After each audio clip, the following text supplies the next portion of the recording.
Hi, welcome to YoYo TV. Telangana రాష్ట్రంలో తెలంగాణ తల్లి విగ్రహ ప్రతిష్టపై గత కొద్ది రోజులుగా అధికార ప్రతిపక్షాల మధ్య మాటల యుద్ధం జరుగుతోంది. బీఆర్ఎస్ హయాంలో చేయించిన తెలంగాణ తల్లి విగ్రహంపై కాంగ్రెస్ విమర్శలు చేసింది. తెలంగాణ తల్లి ఒంటి నిండా బంగారం ఉండడం ఏంటి, అది తెలంగాణ తల్లి విగ్రహం కాదు, కవిత విగ్రహం అంటూ ఆరోపించారు. అంతేకాకుండా సీఎం రేవంత్ రెడ్డి స్వయంగా కొత్త తెలంగాణ తల్లి విగ్రహాన్ని తయారు చేయించారు.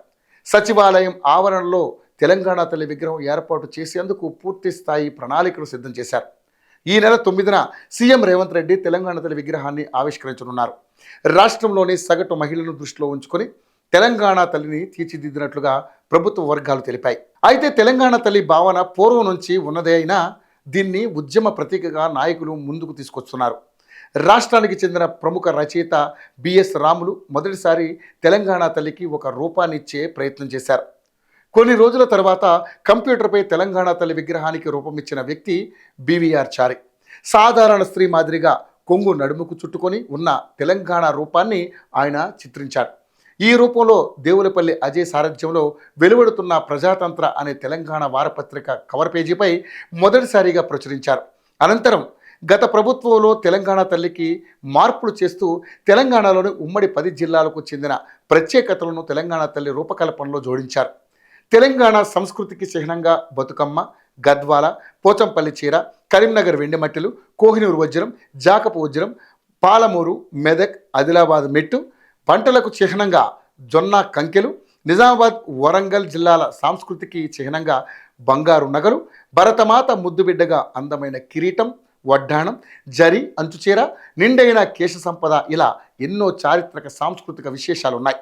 దీనిపై కాంగ్రెస్ ప్రభుత్వం అభ్యంతరం వ్యక్తం చేసింది. అంతేకాకుండా కొత్త విగ్రహాన్ని చేయించారు. ఈ విగ్రహం చేయించడంలోనూ ప్రభుత్వం ప్రత్యేక జాగ్రత్తలు తీసుకుంది. వివిధ సామాజిక ప్రతినిధులు, పార్టీ నాయకులు, మేధావులతో పలుమార్లు చర్చించి వారి సూచనలను స్వీకరించింది. తెలంగాణ తల్లి అంటే ఒక విగ్రహం కాదు, తెలంగాణ అస్తిత్వం, ఇక్కడి ప్రజల మాతృమూర్తి. రాష్ట్ర సంస్కృతి సాంప్రదాయాలను, బహుజనుల భాగస్వామ్యాన్ని, పోరాట స్ఫూర్తిని నూతన తెలంగాణ తల్లి విగ్రహం వ్యక్తపరచాలి. సాంప్రదాయ స్త్రీమూర్తిగా, ప్రజల ఆకాంక్షల స్ఫూర్తిగా అందరినీ ఆకట్టుకునే విధంగా విగ్రహాన్ని రూపొందించారు. Jawaharlal Nehru finance university professor Gangadhar ఈ చిత్రానికి రూపకల్పన చేశారు. ప్రముఖ శిల్పి రమణారెడ్డి బృందం కాంస్య విగ్రహాన్ని తయారు చేసింది. 17 అడుగుల కాంస్య విగ్రహాన్ని సిద్ధం చేసింది. విగ్రహాన్ని ఇప్పటికే సచివాలయ ప్రాంగణానికి తరలించారు. విగ్రహం ఎత్తు 17 అడుగులు కాగా కింది గద్దె మరో 3 అడుగులతో రూపొందించారు. సుమారు 5.5 కోట్ల రూపాయలతో తెలంగాణ తల్లి విగ్రహం పరిసరాల్లో ఫౌంటైన్, పచ్చిక బయళ్లను తీర్చిదిద్దారు. ఈ తెలంగాణ తల్లి విగ్రహంలో ఆడబిడ్డల కట్టు బొట్టు ఉట్టిపడేలా ప్రసన్న వదనంతో ఉండే నిండైన రూపం. కుడి చేతితో తెలంగాణ ప్రజలకు అభయహస్తం చూపుతూ, ఎడమ చేతిలో తెలంగాణలో పండించే ముఖ్యమైన పంటలను ధరించి గ్రామీణ జీవన విధానం, వ్యవసాయానికి గల ప్రాధాన్యత చాలా చెబుతుంది. వస్త్రధారణలోని ఆకుపచ్చని రంగు, పచ్చని పంటలకు ఎరుపు రంగు చాకలి ఐలమ్మ లాంటి తెలంగాణ ధీరవనితల పోరాటాన్ని ప్రతిబింబిస్తాయి. విగ్రహ పీఠంలో తెలంగాణ తల్లికి దాస్య విముక్తి కల్పించిన ఇక్కడి బిడ్డల పోరాటాలకు ప్రతీకగా బిగిసిన పిడికిళ్ళు, ఇలా విగ్రహ తయారీలో రాచరిక ఆనవాళ్లు లేకుండా జరిగింది. విగ్రహాన్ని చూసిన ప్రతి ఒక్కరూ కూడా ఫిదా అవుతున్నారు.